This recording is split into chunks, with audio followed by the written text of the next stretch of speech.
Welcome to the Focus and Chill podcast, where we discuss sustainable productivity and habit formation while avoiding the allure of hustle culture. Every episode we interview guests who have got a solid habit and productivity game. We're your hosts, Joey. Hi. And Jeremy. He's Jeremy. Joey's a published author. I'm self-published though. Has a background in psychology. Not registered though. Has a deep interest in humans. Only some of humans. And a strong interest in habits and connections specifically.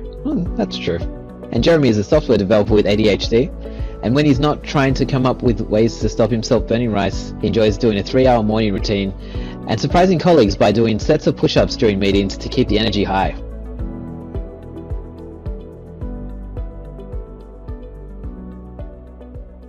The Focus and Chill podcast is brought to you by FocusBear, a habit and productivity app that makes healthy habits and deep work the path of least resistance. If you have a tendency to check emails or scroll through Instagram first thing in the morning, but long to develop a meditation and exercise habit first thing, FocusBear can help you. The app blocks distractions on all your devices and guides you through your habits one at a time. Throughout the day, FocusBear assists you to stay in deep work by blocking websites and apps that are unrelated to your chosen focus mode. Life's not all about work though. You'll be prompted to take regular breaks to rest your eyes and stretch your muscles. At the end of the day, FocusBear helps you switch off. Work-related apps get hidden so you can unwind and sleep well. Check out the app by going to focusbear.io. Welcome to episode 11 of the Focus and Chill podcast.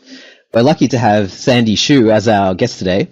Sandy is passionate about the transition to net zero carbon emissions. She is a renewable energy analyst, the convener of the Sustainability Book Club, and obsessed with finding low carbon running shoes. She's also Jeremy's wife. Welcome, Sandy. Thanks, Joey. Thanks, Jeremy. Thanks for having me here. Sandy, we want to ask you many questions, beginning with a bit more about your work. Can you tell us about what you get up to during your working hours? Yeah, sure. Just tell the audience a bit about myself, the work I do for my day job. I am an energy analyst. I'm working for a renewable energy company. So they generate renewable energy, and I'm one of the analysts in the analytics team to make sure to run through some models to generate the forecast, such as the wind farm, solar farm, and other generation assets, and also doing a bit of modeling of how the future electricity or gas for the retail customers they would use. So that's mainly my job and what I do for work. Got it. Does that mean when you say modeling, are you making models out of clay, little wind turbines? Or tell us a bit more about the modeling approach you use.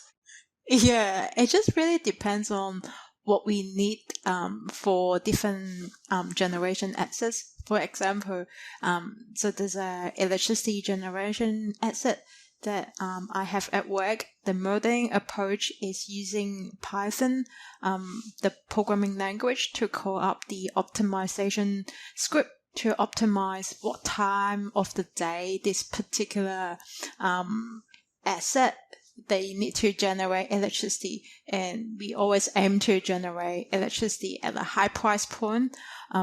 In Australia, we have this electricity market. They bid in the 5 minutes interval, like the prices will change every 5 minutes now. So it's really important for the company to make sure they capture the high price points and be able to generate electricity at high price and then give it to customers. So it sounds quite important in terms of making sure that enough electricity is going to be available. Is that a lot of what it involves, making sure that this company can actually keep the lights on for people in Australia?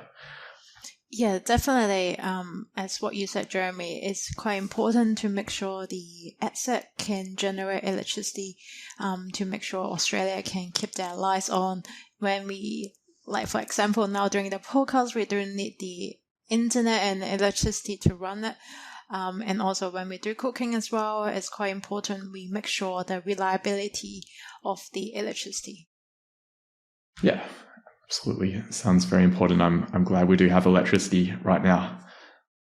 And you also, I believe you you not only do work like that during your working hours, but you also are potentially a glutton for punishment, and you may have enrolled in a Masters of Data Science, and you may be 95% of the way through that. Do you want to tell us about your study as well? Yeah, so aside from my day job, 9 to 5 days a week, I also do a part-time study in a Masters of Data Science degree with a university in Sydney. I did 2 subjects last semester. So one of them is a research project. It's mainly using how to use optimization and also Python scripts to build models to predict the longevity of the EV batteries. So it's kind of like time consuming for me to spend on the research project and all the studies as well. But at the same time, I also really enjoy doing the studies, and I think it's kind of like complementary to the work I do at work.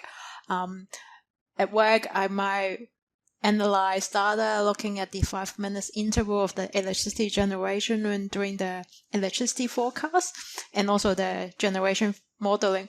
And this research project that I study and been working on with my supervisors are really interesting, so that I can build something new from scratch, looking at the batteries from EVs, and hopefully that could be a more useful project in the future, that we could like actually predict the longevity of the EV batteries, and so we can predict the failure when a EV battery comes to the end of the life, and then we can tell the EV owner, well, that's the time you need to get a new battery, and try to avoid the fire or like any road incidents when EV owners driving the EVs. Okay, and just because I'm bad at acronyms, EV stands for elephant-driven vehicle?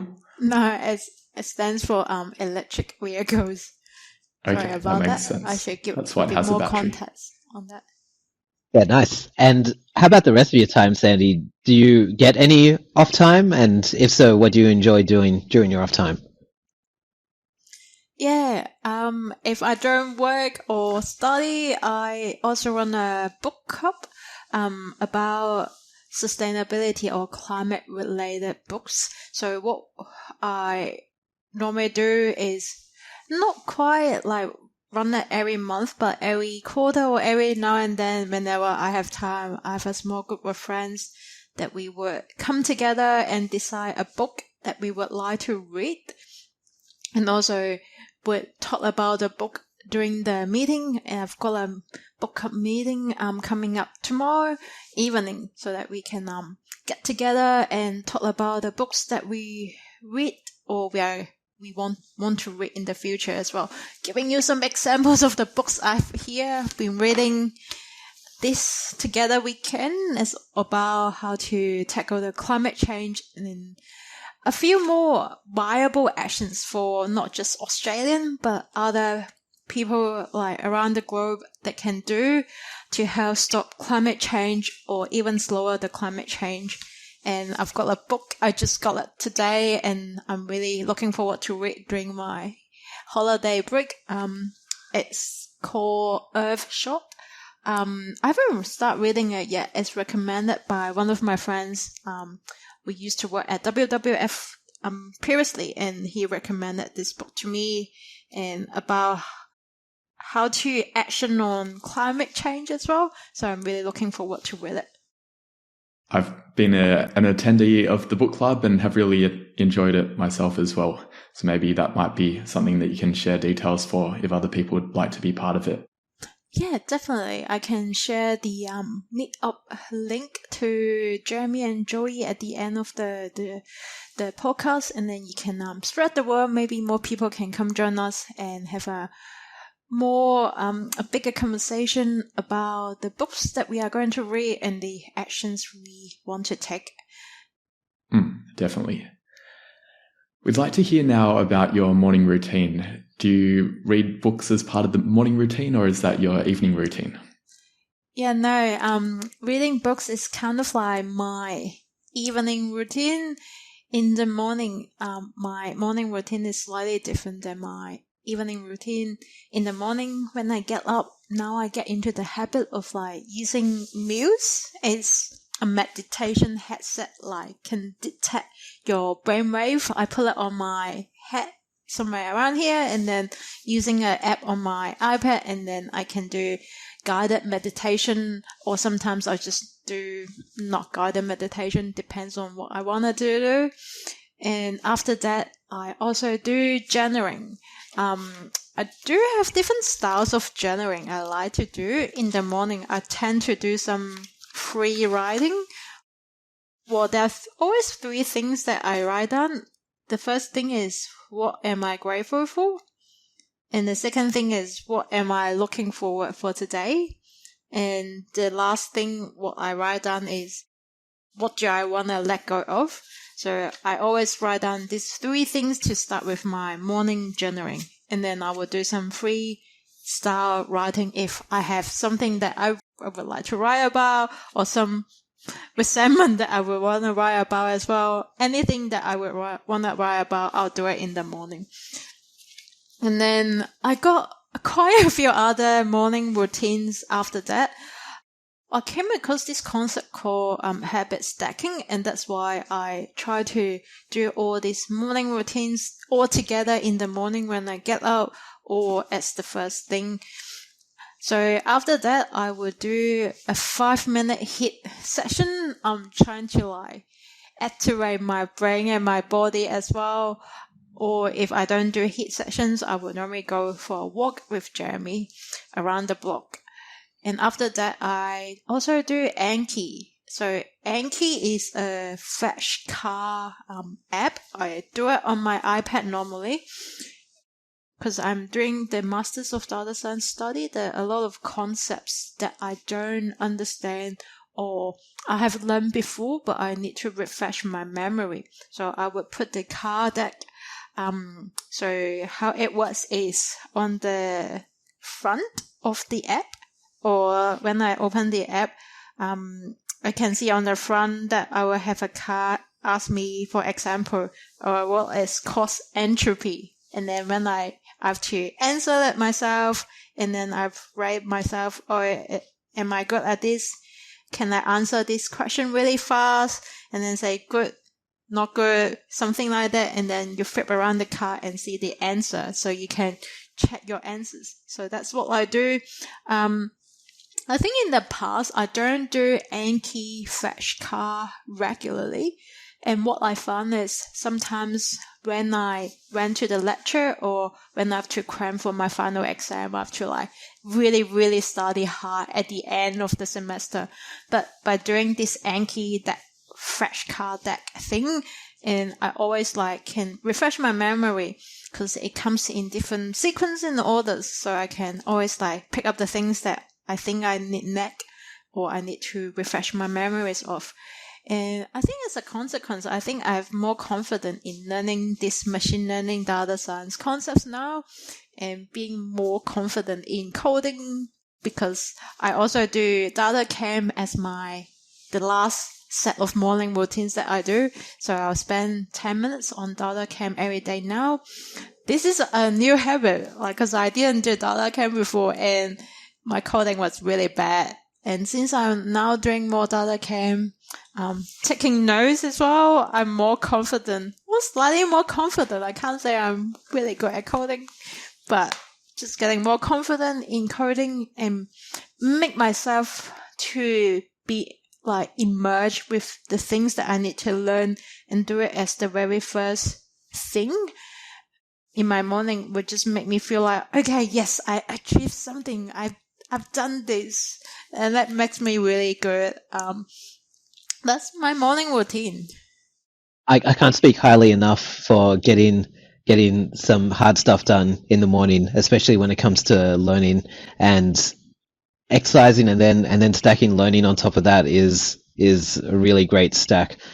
And I'm also a huge advocate of spaced repetition for learning as well, especially if it's something you want to retain long term and you're not just doing it because you're being taught to the test. Yeah, it's those are some really cool habits. Thank you for sharing. I'm also wondering, during your working hours, how do you like to optimize your productivity? Yeah, during work, I believe something is called manage your energy rather than manage your time. I found that for me, I can't speak of anyone else. For me, I found that the peak performance of my time of the day is between 9 a.m. to 11, maybe 10:30, 11 a.m. ish. That's my main, I can really do a chunk of like data related work or like anything that requires a lot of brain power, because I feel like that's the time I have my breakfast. I feel really good. My brain just like, I can fire up my brain and do all this. Like if I need to do some data coding work, I can definitely can handle those kind of work. But what is like if you ask me to do some spreadsheets or modeling or coding in the afternoon, I might not be able to do it quite well because my brain after lunch maybe, or in Australia, we don't really do naps. Versus like when I grew up in China, in primary school or high school, we always have this 2 dedicated nap time between 12 to 2. So I would be able to do some more work in the afternoon. Versus like in Australia, I wasn't able to. I don't have the luxury. So I found that quite difficult to do some heavy thinking work in the afternoon. I will always like schedule meetings, checking emails, or doing any writing, documentation that kind of like that's requiring brain power of work in the afternoon. And I think I will pick up a bit. There's a little bit of like pick up in the late afternoon after dinner. So that's the time I mostly do my studies if I am in a semester.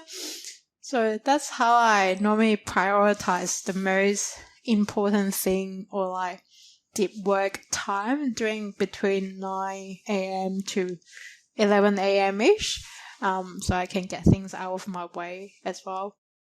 Cool. Anything else you find helps with productivity?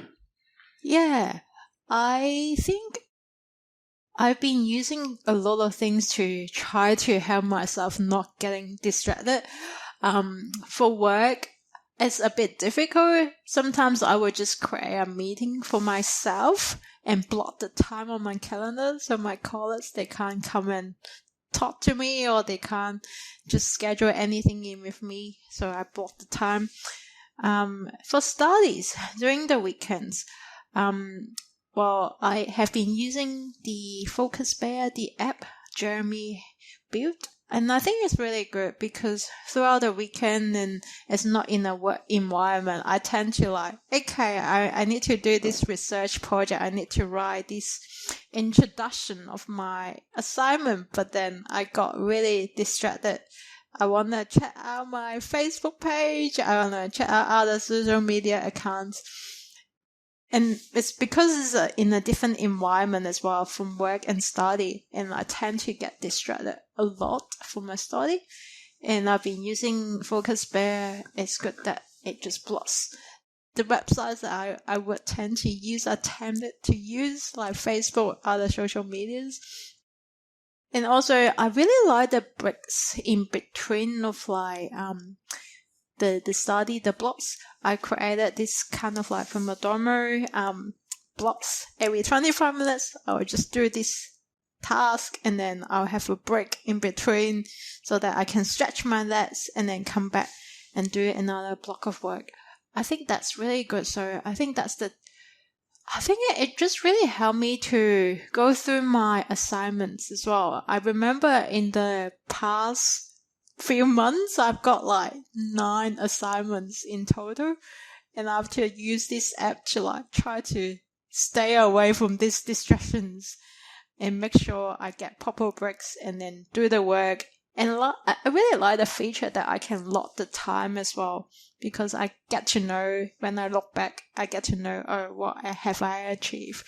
Versus like in the past, I would just like, get distracted by other websites that I want to browse. And then I didn't know what I achieved. And I got really stressed at the last minute and say, no, I need to I need to submit my assignment. I haven't even write any words.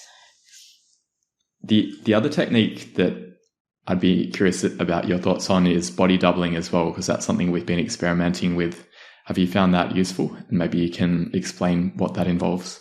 Yeah, so giving the audience a bit context of the body doubling. So Jeremy and I have been we've been experimenting the body doubling, how it was. So how it was is we tell each other the plan for the next 20 minutes, what we are going to do.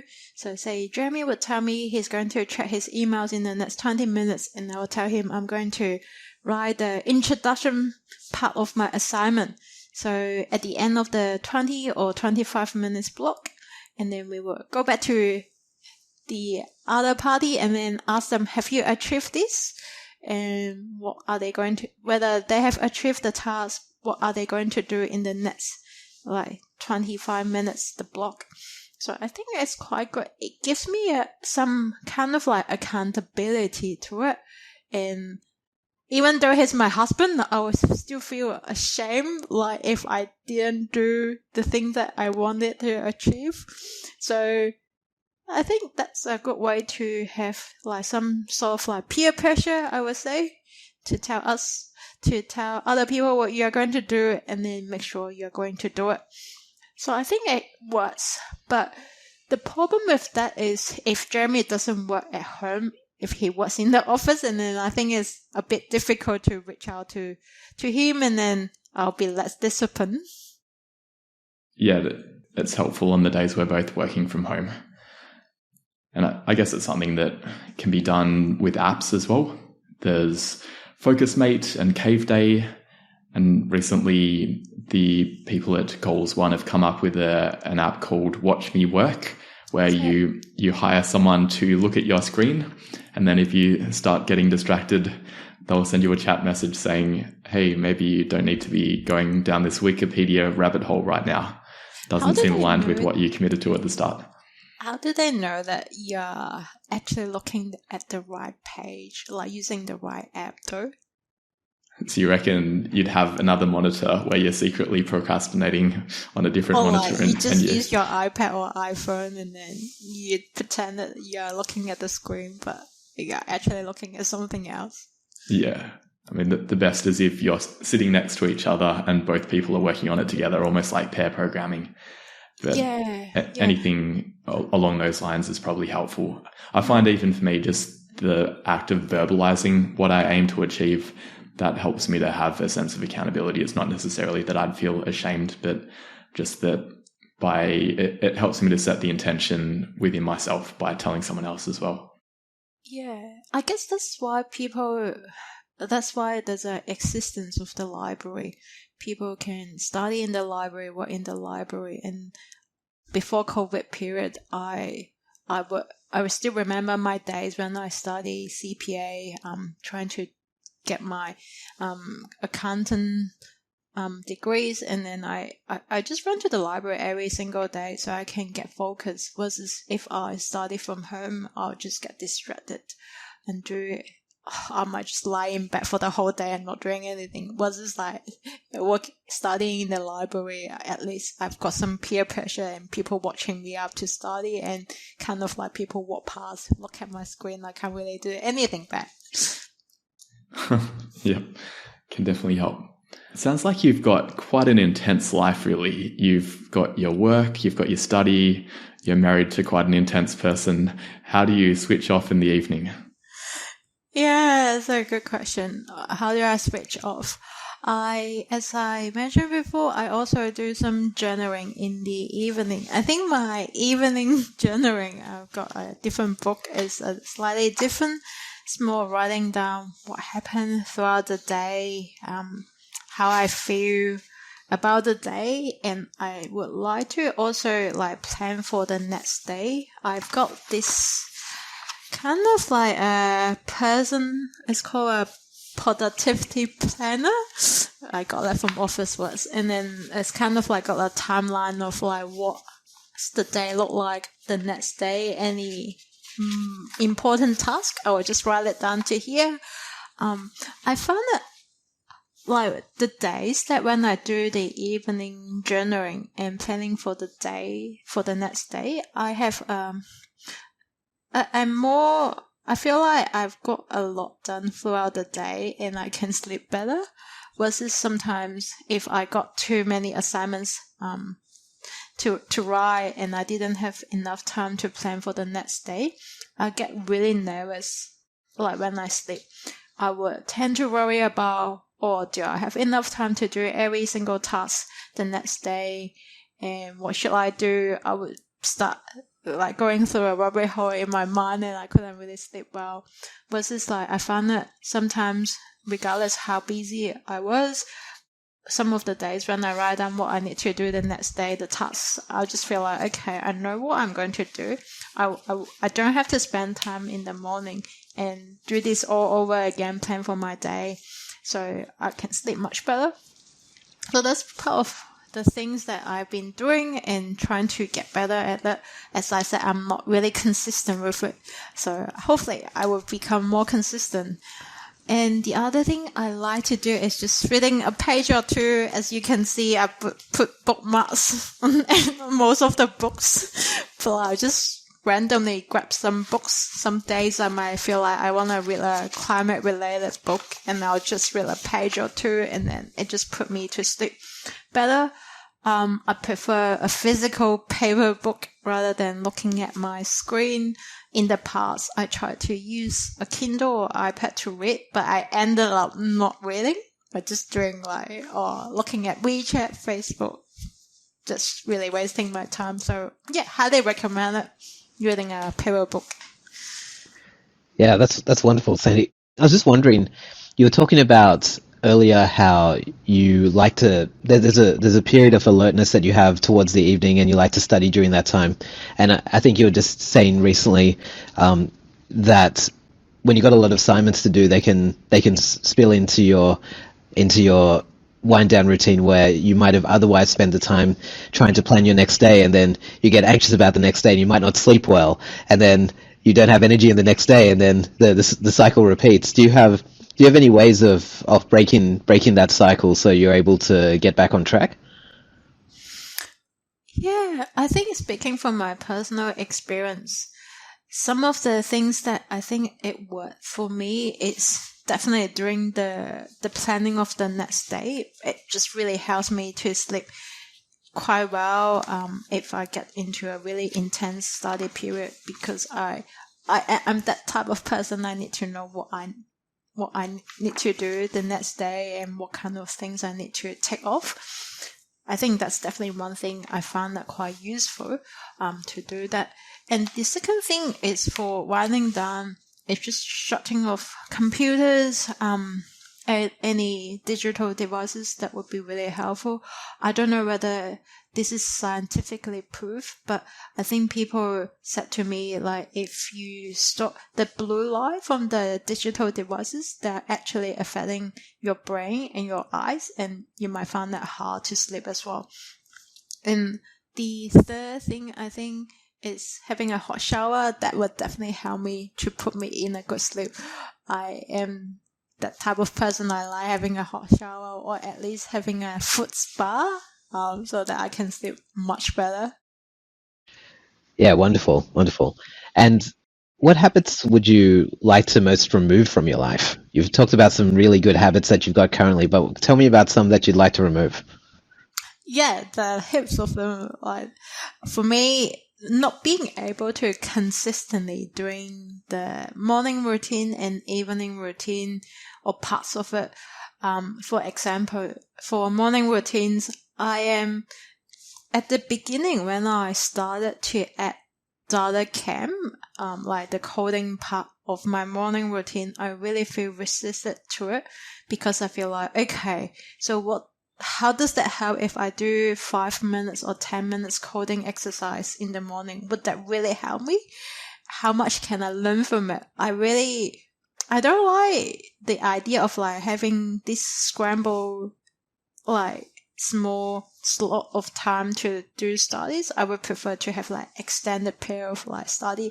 I would prefer to like, okay, I need to do coding. I need to learn this, how to import C codes into Python from end to end. But I see the benefit now because now I've been doing a lot of programming at work, and I just feel like it's always a point here and there I wasn't really comfortable or I didn't know how to do it. And it's just that little particular, maybe one line of the code or a few things here and there that really like stopped me.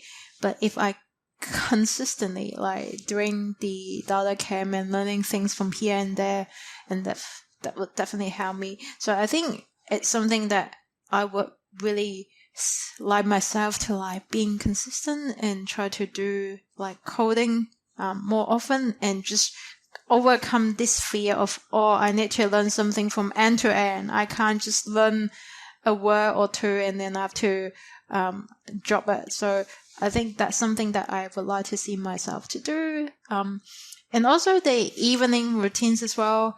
I think Jeremy suggests we should do yoga as part of our wind down routine. And we started like last week and we just did it one day, and then the other days, 2 days, okay?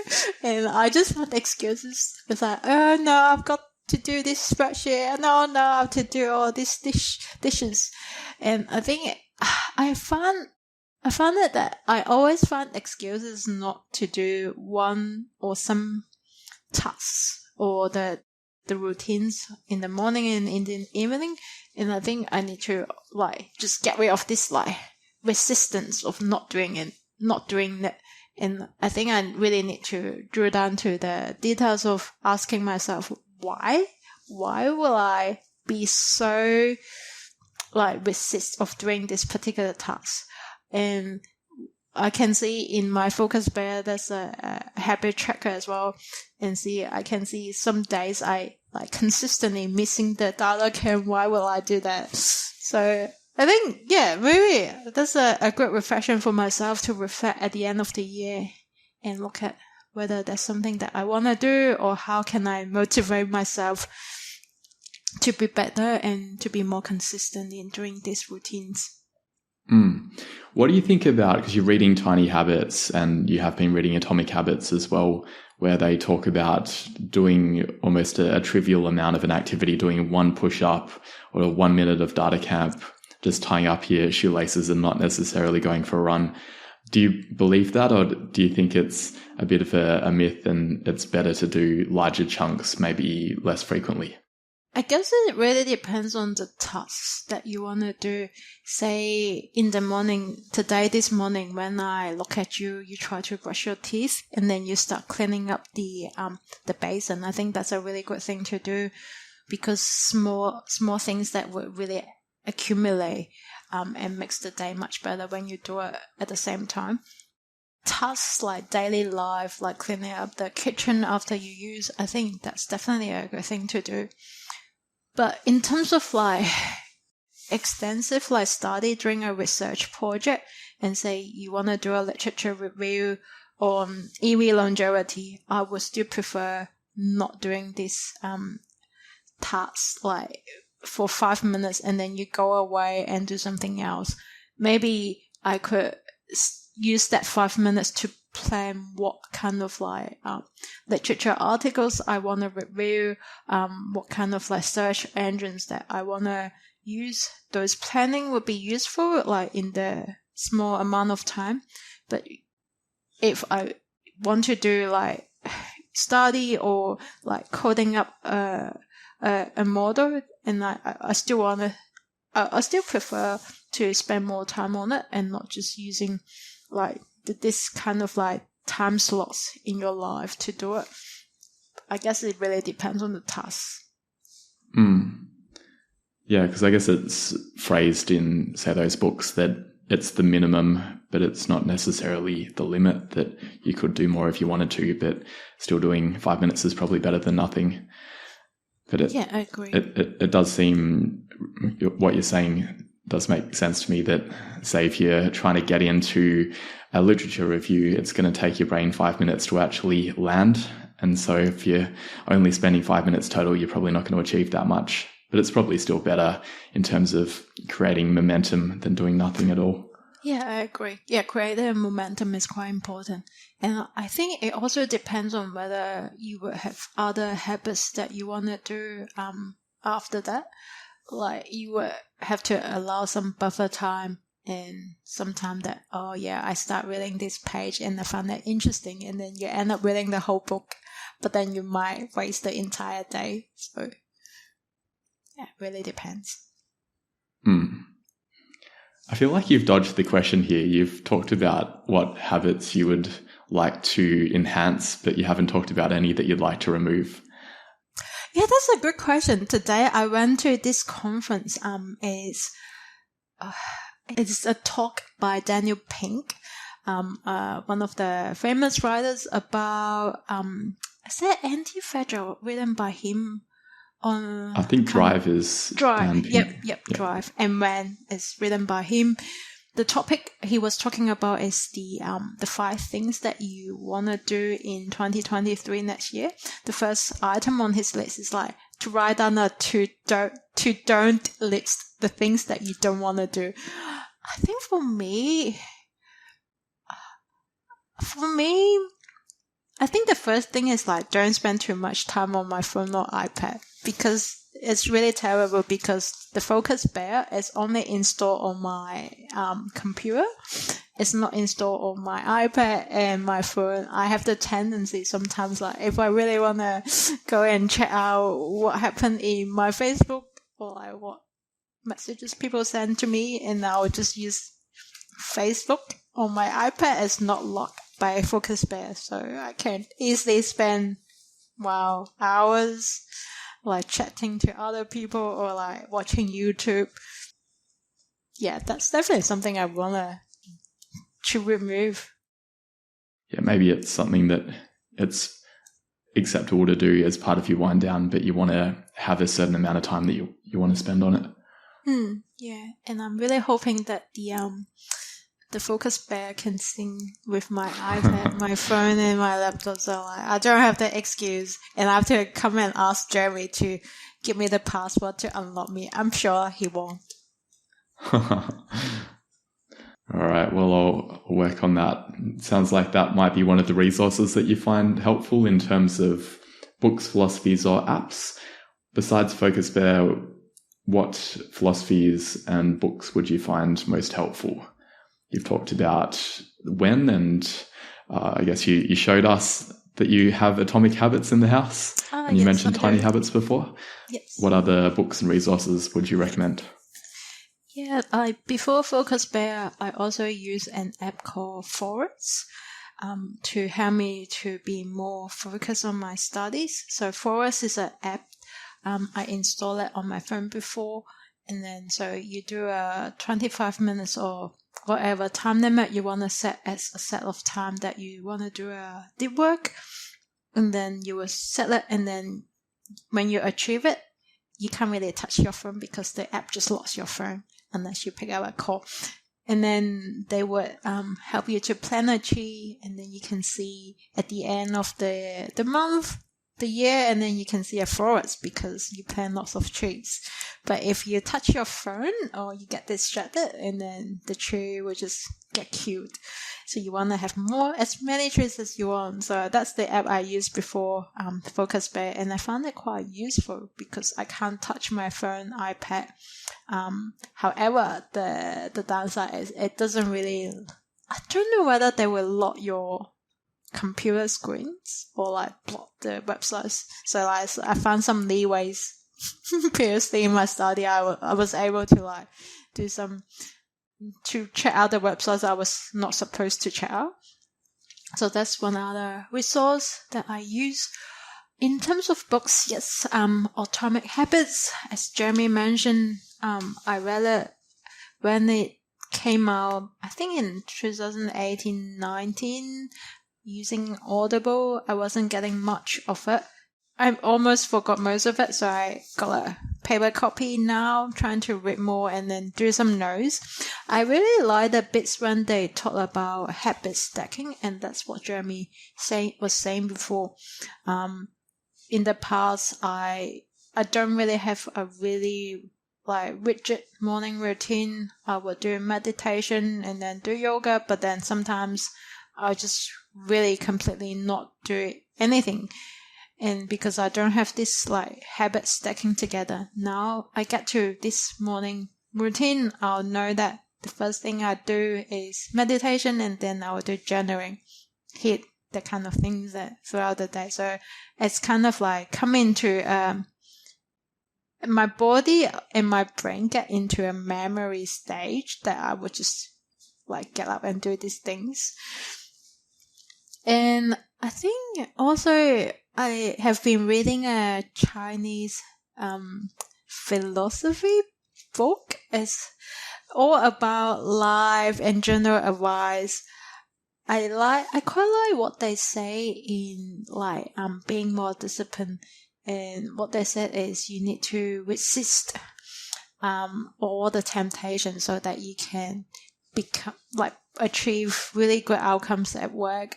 So I think some of the things that say, yeah, it's common sense, everyone knows that, but when you read about it in the way that they articulate in Chinese language, I found it as quite interesting to read it. And the more I read it, I have a deeper understanding of what should I do in my life? What should I focus on? And what should I be focusing my time and energy on the things? Wonderful. Sandy, it's been a pleasure having you on the podcast. Where can people connect with you or find your work? Yeah, so I've got a LinkedIn profile so people can reach out to me through LinkedIn. And I also have a meetup. The meetup page is the Sustainability Book Club. So if you want to join the book club, read the book and have a conversation, feel free to join the book club. Wonderful. And we'll put all those links in the show notes. Do you have any final words or ask for our audience? Yeah, I would like to use one of the Chinese proverbs. It's in Chinese. I'll just say that in Chinese first. It's called 千里之行，始于足下. What it means is a journey of 1,000 miles start with a single step.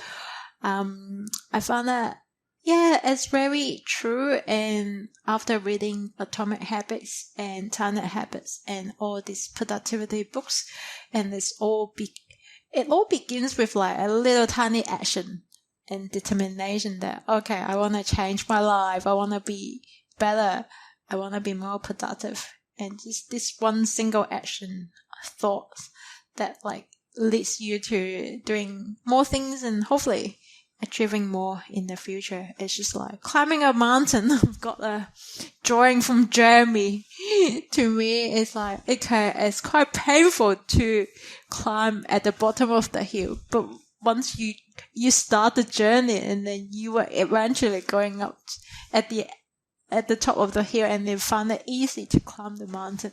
So hopefully, it will be useful for someone going through a tough journey. And just don't forget, everything will start with a single step. Wonderful. And we'll wrap the show with that. Thanks for tuning in to this episode of the Focus and Chill podcast. To listen to other episodes, jump onto podcast.focusbear.io.